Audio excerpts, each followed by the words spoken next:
everybody, Vanessa here from Degania Aromatics. Natural products with 3 dimensions of you.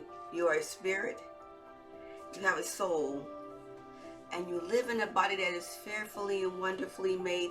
Thank you for joining me in another video. In this video, I am going to be making a glycerin soap or a melt and pour soap, and I call it, it's a very simple name, Shea Butter and Peppermint. Prior to the broadcast, I cut up the melt and pour soap to small chunks, and at this time I'm going to take my melt and pour and I am going to put it in the microwave, and I am going to melt it with a Shea Butter detergent free melt and pour soap. Is completely melted. So now I'm going to add in some of my ingredients. Okay, first let's add in, I'm going to add in my Kaolin clay.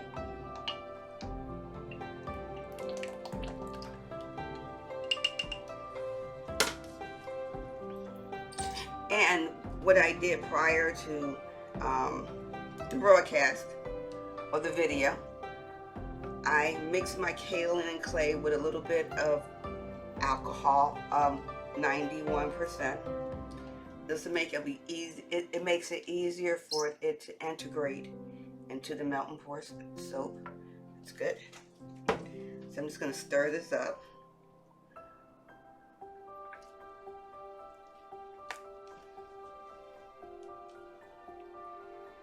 That's a nice, beautiful, creamy look. Next, I'm adding in my olive leaf powder. Switch that over there. It's gonna give it a nice greeny look. Green look. And there we go. And also, for my olive leaf, I took olive leaves that were whole, and I ground them up into a powder. And then I use some alcohol to make disbursement easier. There we go. And I'm going to stir this in gently until it's fully incorporated. Isn't that pretty? Next, I am going to add in my Peppermint Essential Oil one. Let's make sure we get everything.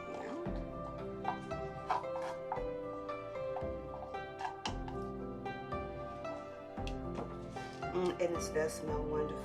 I think I have a full incorporation now. I want to check for heat. See, when I started, my temperature was 122. I didn't show you. I am down to 116. I'm going to add in my Peppermint Leaves. It's going to give the soap kind of a cool look. Should not be real scratchy. And the Peppermint Leaves smell absolutely wonderful. And I'm going to slowly stir this. Now, several years ago, I had read an article about dispersing, larger materials in your melt and pour soap. And one of the questions is always, since I'm not using a suspension soap, so how do we keep the particles, or for this example, the peppermint leaves, how do we have it totally dispersed within the soap? And one of the things that I had read years ago is that when you are making your soap, you can continually stir, but you want it to be at a cooler temperature before when you pour, because that's what will allow the botanicals, or let's say if you were using oatmeal or maybe even jojoba beans, to look like they're suspended within the soap and not just floating to the bottom. So I'm hoping I've gotten this cool enough. I think I'm going to stir it around till it gets about 110 degrees, and then I am going to pour. But in the meantime, I'll put this to the side. And to prepare the soap, what I've done to prepare the mold, I need to squirt it. So I'm going to squirt it real good with some alcohol. This helps the soap adhere nicely. Let's see a dot.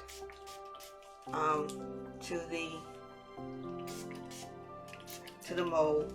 And then once I do this and I pour it, I am going to wait about 2 to 3 hours before I cut. And I've let the soap cool significantly.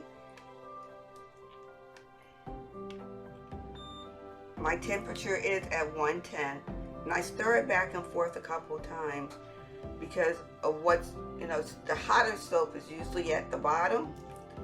Just to double check it again. And it says 109, which is good. I didn't point this out at the beginning of the video, but the Peppermint Leaves at the very beginning, they were all really stacked a lot at the very top. They weren't dispersed as much. If you can see now, they're dispersed a little bit better. And that's what I was looking for. So at this point, it's time to pour.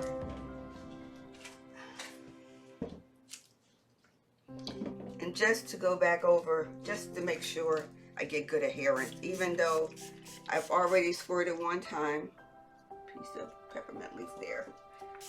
I'm going to do it one more time. Better safe than sorry. And stir it. And I am going to pour.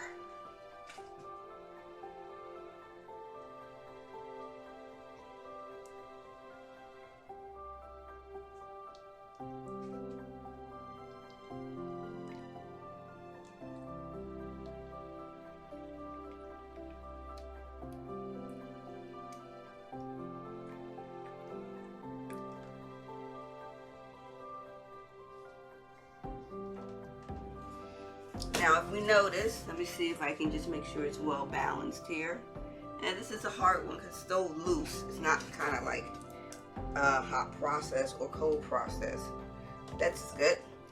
That's good. And the last thing I'm going to do right now at this moment, because I want the soap to harden in the mold. I'm going to get rid of all our bubbles. So again, I'm using 91% alcohol. I see some coagulation at the top. I want it a little bit more dispersed, but I didn't want it to get too much cooler because then I would get lumps. And the lumps of dried soap in the melt, and I didn't want that. So there we go. So far, I do like the way it looks. So if you're new to melt and pour soaping, if you have concerns about the alcohol, don't be worried about the alcohol, because the alcohol will dissipate over as the soap is cooling. It just doesn't stay there. It's a medium for mixing and getting rid of the bubbles. And that's it for the moment. I'm going to let this settle about 2 to 3 hours. Then I am going to open up the video again, and then we will do the cut. This first.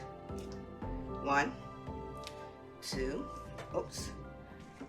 Okay.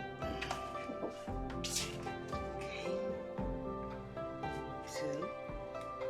So soap is now released from the mold.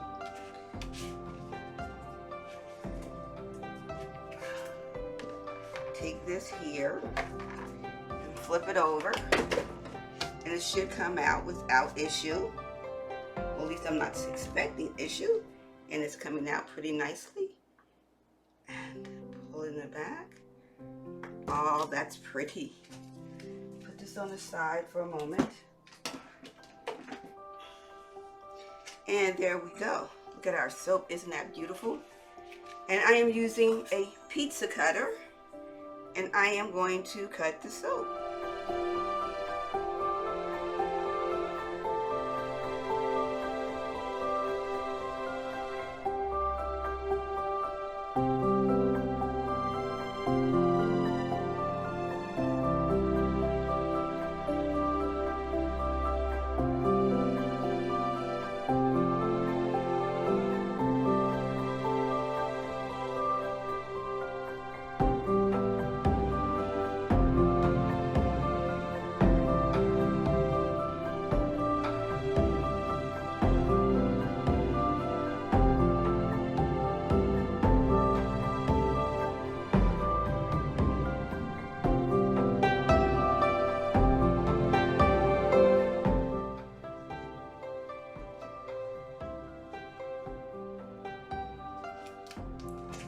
I just finished my calculation, or looking at each individual bar,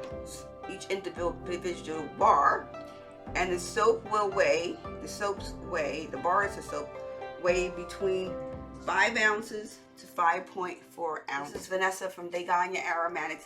Natural products for the 3 dimensions of you. You are a spirit. You have a soul. You live in a body that is fearfully and wonderfully made. Thank you so much for joining me on another video. Stay safe. Be abundantly blessed. Bye-bye for now.